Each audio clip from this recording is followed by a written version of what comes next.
1963 की एक ठंडी सुबह यूनाइटेड स्टेट्स की आन बान और शान यूएसएस थ्रेशर नाम की सबमरीन न्यू हैम्पशायर के पोर्ट्समथ से अपनी जर्नी शुरू करती है। ये एक न्यूक्लियर सबमरीन थी जिससे अमेरिका की ताकत कई गुना बढ़ चुकी थी और इसके आ जाने से समंदर पर उसकी पकड़ और मजबूत हो जाती। पर किसी ने नहीं सोचा था कि उसका पहला रूटीन ट्रायल ही इतिहास के पन्नों में बड़ी अंडर वाटर ट्रेजेडीज की लिस्ट में शामिल हो जाएगा। तो चलिए शुरू करते हैं एक ऐसी सबमरीन की कहानी जो अपनी लेगेसी की स्टोरी अपने साथ ही ले डूबी। अमेरिकी नौसेना की नई सबमरीन यूएसएस थ्रेशर उनकी सबसे आधुनिक तकनीक और बेहतरीन इंजीनियरिंग की एक मिसाल थी। न्यूक्लियर पावर से चलने वाली यह अटैक सबमरीन देखने में बहुत ही अट्रैक्टिव थी। यह किसी भी आम सबमरीन से तेज और ज्यादा दूर तक जा सकती थी। इसकी रेंज केवल उसमें रखे खाने और चालक दल की जरूरतों तक ही सीमित थी। तेज और शिकार करने वाली थ्रेशर शार्क की तरह दिखती थी, इसलिए इसका नाम यूएसएस थ्रेशर रखा गया था। यह दुश्मनों को ढूंढकर खत्म करने में माहिर मानी जाती थी। अमेरिकी नौसेना की यह नई सबमरीन किसी भी दूसरी सबमरीन से ज्यादा गहराई और बहुत ही कम आवाज किए बिना जा सकती थी, जिससे इसे पकड़ना लगभग नामुमकिन था। इसकी आधुनिक सोनार सिस्टम किसी भी सबमरीन के लिए बनाया गया सबसे बेहतरीन सर्च सिस्टम था। 1962 में यूएसएस थ्रेशर को रेनोवेशन के लिए न्यू हैम्पशायर में स्थित पोर्ट्समथ शिपयार्ड में लाया गया था। वहां इस सबमरीन की अच्छी तरह से मरम्मत की गई, इसके पुर्जों को जोड़ा गया, नई पाइपलाइनें बिछाई गईं और इंस्ट्रूमेंट्स की जांच की गई। मरम्मत के बाद इस सबमरीन को पानी में उतारा गया और इसे मजबूत रस्सियों से बांधा गया। फिर इसके प्रोपेलर का टेस्ट किया गया। इसके मजबूत स्टील के एक्सटीरियर के अंदर गलियारों और कमरों का जाल बिछा हुआ था। ये 120 से भी ज्यादा लोगों को आराम से 30 दिनों से भी ज्यादा समय तक पानी के अंदर रख सकती थी। स्पेस बचाने के लिए बिस्तरों को बंक बेड की तरह लगाया गया था, जिनको दीवारों में मोड़ा जा सकता था। अंदर रह रहे हर आदमी के सामान रखने के लिए एक छोटा लॉकर था। खाने का कमरा, क्रू के लिए आराम करने की जगह भी थी। नई सबमरीन में रहने की जगह थोड़ी सी तंग थी, पर यह पिछले मॉडलों से काफी बेहतर थी।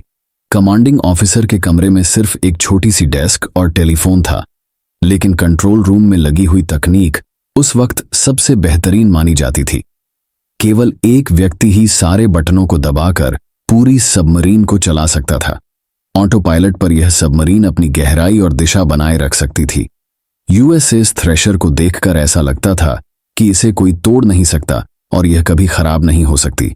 लेकिन यह सबमरीन खतरनाक हथियारों की होड़ का हिस्सा थी। सोवियत रूस के बढ़ते खतरे से अमेरिका और पश्चिमी देशों की रक्षा करने की जल्दी में सबमरीन की कुछ कमियों को नजरअंदाज कर दिया गया था। नई तकनीक से क्रू के कई लोग वाकिफ नहीं थे और उन्हें सही तरीके से ट्रेनिंग भी नहीं दी गई थी। बिजली के पैनलों को लेकर भी कुछ चिंताएं जताई गई थीं, क्योंकि पानी के अंदर किसी लीक की स्थिति में उनके पास बचने के ज्यादा ऑप्शंस नहीं थे। जल्दी में सबमरीन को तैयार करने के चक्कर में कुछ छोटी मोटी खामियों को नजरअंदाज कर दिया गया।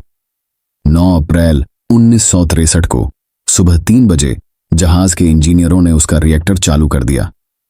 कुछ ही घंटों में यह सबमरीन पूरी तरह तैयार होकर अपने टेस्ट ट्रिप पर निकलने के लिए तैयार हो गई। इस टेस्ट ट्रिप का मेन एम यह पता लगाना था कि वो पानी में कितनी गहराई तक जा सकती है।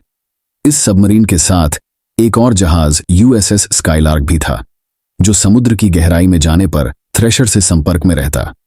36 साल के lieutenant commander John Wesley Harvey की अगुवाई में यूएसएस थ्रेशर और उसके 129 क्रू मेंबर पोर्ट्समथ के शिपयार्ड से निकलकर खुले समुद्र की तरफ बढ़े।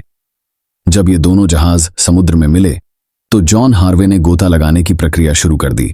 सबसे पहले उन्होंने ये जांचने के लिए थोड़ा नीचे गोता लगाया कि सारी मशीनें सही से चल रही हैं या नहीं। उन्होंने ये भी चेक किया कि पानी के अंदर फोन के जरिए स्काईलार्क से बात हो रही है और सभी क्रू मेंबर अपने अपने पोजीशन पर आराम से हैं। फिर शुरू हुआ असली टेस्ट, जिसके लिए उन्हें समंदर की गहराई में जाना था। जॉन हार्वे ने अमेरिकी नौसेना एकेडमी से पढ़ाई की थी और उसके बाद उन्होंने एक डीजल इलेक्ट्रिक सबमरीन पर भी काम किया था। उन्होंने न्यूक्लियर पावर की ट्रेनिंग ली थी और अमेरिका की पहली न्यूक्लियर सबमरीन नॉटिलस में वो चीफ इंजीनियर ऑफिसर और लेफ्टिनेंट कमांडर जैसे पदों पर रह चुके थे। जब उन्हें यूएसएस थ्रेशर का कैप्टन बनाया गया तब तक वो बहुत एक्सपीरियंस्ड हो चुके थे। थ्रेशर की बॉडी बहुत मजबूत और हल्के स्टील HY80 से बनी थी।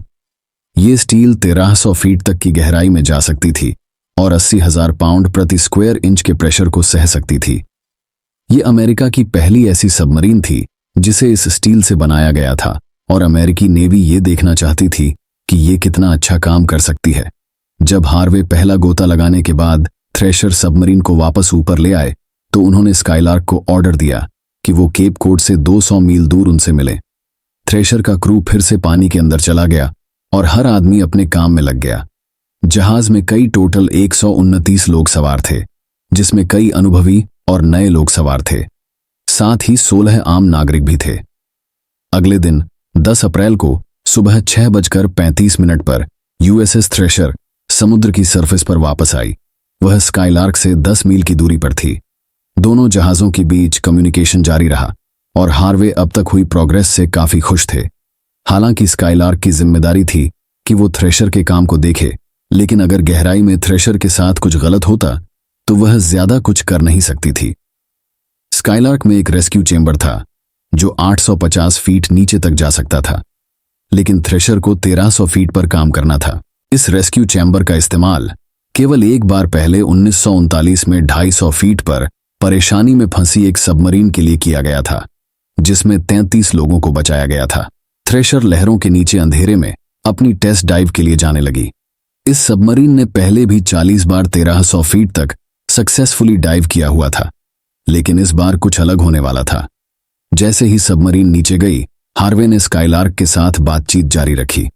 उसने बताया कि वे 400 फीट नीचे गोता लगा चुके हैं। कुछ मिनटों बाद उसने कंफर्म किया कि वे टेस्ट की गहराई के आधे रास्ते में पहुंच गए हैं। सब कुछ प्लान के मुताबिक चल रहा था। जितने फीट वो लोग नीचे जा रहे थे, पनडुब्बी पर प्रेशर बढ़ता जा रहा था। उसके स्टील के बाहरी हिस्से पर काफी प्रेशर पड़ रहा था। फिर भी USS थ्रेशर नीचे की ओर जाता रहा। शिपयार्ड में इसके रिनोवेशन के दौरान सबमरीन के जॉइंट्स को नॉर्मल वेल्डिंग की बजाय इसमें सिल्वर ब्रेजिंग की फिलिंग डालकर इन्हें सील कर दिया गया था। लेकिन समुद्र के भारी दबाव की वजह से इनमें से एक पानी के पाइप के जॉइंट में दरार आने लगी और वो पाइप लीक करने लगी। क्रू ने पूरा जोर लगाकर इस लीक को बंद करने की कोशिश की, पर वो सब नाकाम रहे। पानी से इंजन रूम भरने लगा और वहां लगे इलेक्ट्रिकल इंस्ट्रूमेंट्स शॉर्ट सर्किट हो गए, जिससे न्यूक्लियर रिएक्टर को ठंडा रखने वाले वाटर पंप शट डाउन हो गए।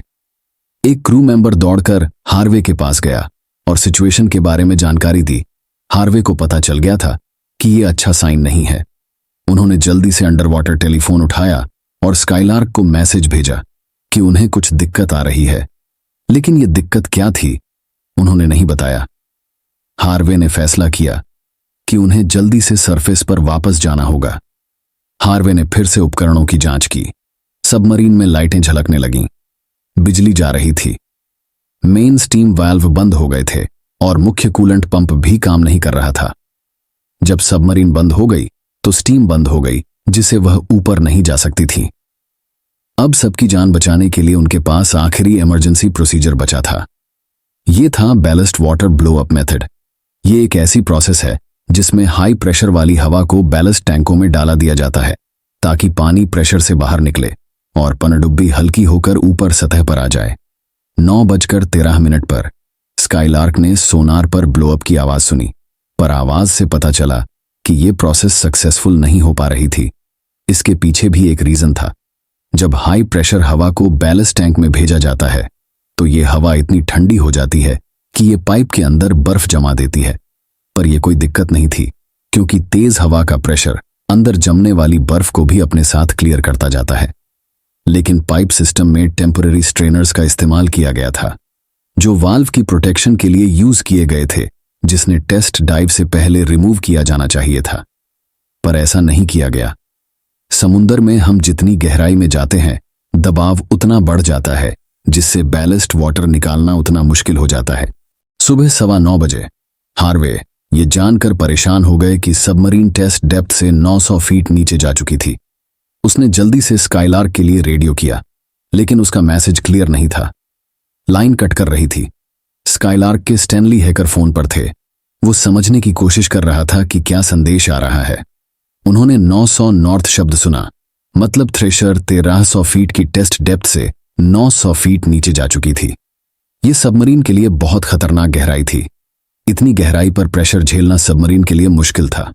समुंदर के दबाव की वजह से पनडुब्बी टूटने लगी और मेटल वॉल के चरमर्राने की आवाज आने लगी। स्काईलार्क ने हार्वे का आखिरी मैसेज सुनने के 1 मिनट बाद से भी कम समय में सोनार पर एक डरावनी आवाज सुनी। ये था एक इम्प्लोजन जो कि 2400 फीट की गहराई पर रिकॉर्ड किया दिया था। लेफ्टिनेंट कमांडर स्टैनली हैकर के पैरों से जमीन खिसक गई। उन्होंने कई बार सबमरीन से कांटेक्ट करने की कोशिश की, पर कोई जवाब नहीं आया। स्काईलार्क ने जल्दी से पानी में ग्रेनेड फेंकना शुरू किया। ये एक प्रीडिटरमेंट सिग्नल था कि संपर्क टूट गया है और सबमरीन को ऊपर आ जाना चाहिए, लेकिन सबमरीन कभी ऊपर नहीं आई। एक्सपर्ट्स का कहना था कि पनडुब्बी के टूटने में सिर्फ 0.2 सेकंड का वक्त लगा होगा। इस वजह से क्रू को कुछ महसूस भी नहीं हुआ होगा। इस हादसे में सबमरीन में मौजूद सारे 129 लोगों की मौत हो गई। 10 अप्रैल की शाम 7 बजे यूएसएस थ्रेशर के क्रू मेंबर्स के परिवारों को इस हादसे के बारे में बताया गया। ये अमेरिकी इतिहास की सबसे भयानक सबमरीन दुर्घटना थी। ये थी आज की एक रोमांचक कहानी। लाइक और सब्सक्राइब करना न भूलें। फिर एक कहानी के साथ वापस लौटूंगा।